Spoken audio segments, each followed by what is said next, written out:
Next हम अपना last question solve करते हैं, exercise 8.2 class 10th math.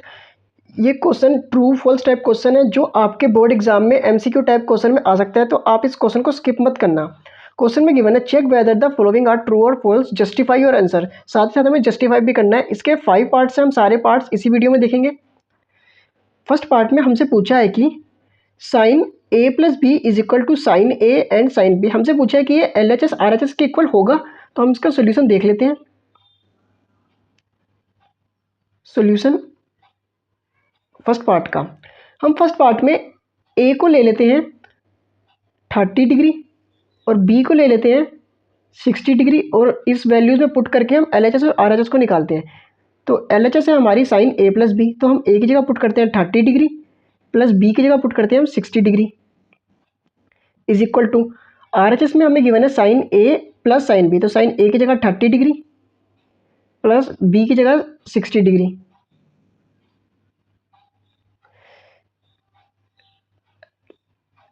Sign 30 plus 60 होता है 90 degree is equal to sine 30 degree की वैल्यू होती है हमारी 1/2 प्लस साइन 60 डिग्री की वैल्यू होती है √3/2। साइन 90 डिग्री की वैल्यू होती है हमारी 1, और हम इसे इक्वल टू में लेके चलते हैं तो 2 और 2 नीचे से कॉमन आ जाएगा, ऊपर आएगा 1 प्लस √3, और आप देख सकते हैं कि L H S R H S के इक्वल नहीं आ रहा, तो हम लिख सकते हैं फर्स्ट पार्ट हमारा है फॉल्स, हमने जस्टिफाई भी कर दिया।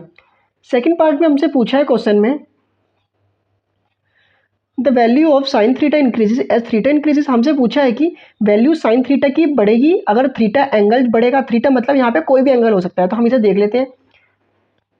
सॉल्यूशन सेकंड, हम सबसे पहले थीटा को 1 बाय 1 सारे एंगल्स पुट करते हैं। सबसे पहले हम थीटा को 0 डिग्री पुट करते हैं, तो साइन 0 डिग्री की वैल्यू होती है हमारी 0। फिर हम 30 डिग्री पुट करते हैं, साइन 30 डिग्री की वैल्यू होती है हमारी 1/2। फिर हम इसे 45 पुट करते हैं, साइन 45 की वैल्यू होती है हमारी 1/√2। फिर हम इसे 60 डिग्री पुट करते हैं, तो साइन 60 डिग्री इसकी वैल्यू होती है √3/2। और लास्ट में हम 90 डिग्री पुट करते हैं, तो साइन 90 डिग्री आ जाएगा, और इसकी वैल्यू होती है 1। आप देख सकते हैं 1 बाय 1, पहले अगर हमने 0 पुट करा तो 0 आया, फिर हमने एंगल बढ़ाया तो वैल्यू भी बढ़ी 1/2, फिर हमने एंगल और बढ़ाया 45 करा तो एंगल और वैल्यू और बढ़ गई, फिर 60 डिग्री करा तो वैल्यू और बढ़ गई, और 90 डिग्री करा तो वैल्यू मैक्सिमम हो गई 1। तो आप देख सकते हैं एंगल के साथ साथ हमारी वैल्यू भी बढ़ रही है, तो इसका मतलब ये स्टेटमेंट हमारी ट्रू स्टेटमेंट है, तो हम इस पर लिख सकते हैं ट्रू। पार्ट 3 सोल्व करते हैं।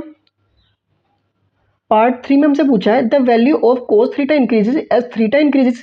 ये भी सेम क्वेश्चन है। हमसे पूछा है कि कोस थीटा की वैल्यू बढ़ने से कोस थीटा की वैल्यू बढ़ेगी अगर थीटा भी बढ़ेगा, तो हम इसका भी सोल्यूशन देख लेते हैं।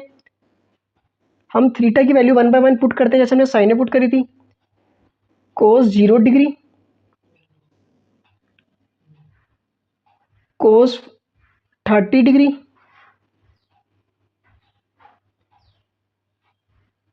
कोस 45 डिग्री कोस 60 डिग्री और लास्ट कोस 90 डिग्री। कोस 0 डिग्री की वैल्यू होती है 1, कोस 30 की वैल्यू होती है √3/2, कोस 40 की वैल्यू होती है 1/√2, कोस 60 की वैल्यू होती है हमारी 1/2, और कोस 90 की होती है 0। आप देख सकते हैं पहले एंगल सबसे छोटा था 0 डिग्री, तो उसकी वैल्यू मैक्सिमम है 1।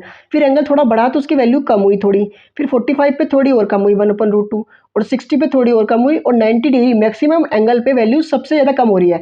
पर क्वेश्चन में हमसे पूछा था कि थीटा बढ़ने से हमारी वैल्यू भी बढ़ेगी, पर यहाँ पे तो उल्टा हो रहा है, हमारी वैल्यू डिक्रीज हो रही है अगर हमारा थीटा इंक्रीज हो रहा है। तो इस केस में हमारा आंसर है फॉल्स। साइन के केस में बढ़ेगा और कोस के केस में डिक्रीज होगा। फोर्थ पार्ट देखते हैं। फोर्थ पार्ट में हमसे पूछा है sine theta is equal to cos theta for all values of theta. हमसे पूछा है कि साइन थीटा की वैल्यू और कोस थीटा की वैल्यू सेम होगी अगर हम थीटा की जगह कोई भी एंगल पुट कर दें, तो ये तो हो ही नहीं सकता, क्योंकि साइन की और कोस की वैल्यू तो डिफरेंट होती है। तो अगर हम थीटा की जगह 30 डिग्री पुट कर दें, तो sine 30 degree is equal to cos 30 degree. Sine 30 degree की वैल्यू होती है 1/2 और कोस 30 डिग्री की वैल्यू होती है √3/2। और आप देख सकते हैं कि दोनों की वैल्यूज़ तो बिल्कुल ही डिफरेंट है, तो ये केस भी हमारा फॉल्स हो गया। दोनों की वैल्यू एक ही कंडीशन में इक्वल होगी जब एंगल 45 डिग्री होगा। 45 डिग्री पे दोनों की वैल्यू 1/√2 होती है। लास्ट पार्ट देखते हैं हम। लास्ट पार्ट में गिवन है cot A is not define for angle A is equal to 0 degree. Angle अगर हम ए की जगह 0 पुट कर दें, एंगल 0 डिग्री पे कोट ए नॉट डिफाइन होता है। तो अगर आपको ट्रिग्नोमेट्री टेबल याद होगी तो आप बता सकते हैं कि हाँ ये ट्रू है, क्योंकि हम जानते हैं कोट 0 डिग्री, कोट का फॉर्मूला होता है, अगर हम ब्रेक करें कोस अपॉन साइन, हमने 0 डिग्री पुट करा है तो दोनों जगह 0 डिग्री लिख लेंगे हम। कोस 0 की वैल्यू होती है हमारी, सॉरी, कोस 0 की वैल्यू होती है हमारी 1 और साइन 0 की वैल्यू होती है हमारी 0। और किसी भी नंबर के डिनोमिनेटर में अगर 0 आ जाए वो तो इनफाइनाइट होता है, नॉट डिफाइन होता है मीन्स। तो ये केस हमारा क्या है, ट्रू। अगर आपको हमारी वीडियो पसंद आई है तो हमारे चैनल को सब्सक्राइब करें, वीडियो को ज़्यादा से ज़्यादा शेयर करें ताकि आपको वीडियोस की अपडेट मिलती रहे। और इस वीडियो से हमारी एक्सरसाइज 8.2 कंप्लीट हो गई है। नेक्स्ट में हम मिलते हैं न्यू वीडियोस के सोल्यूशन के साथ। देखते रहिए आप मैथमेटिक्स टेक।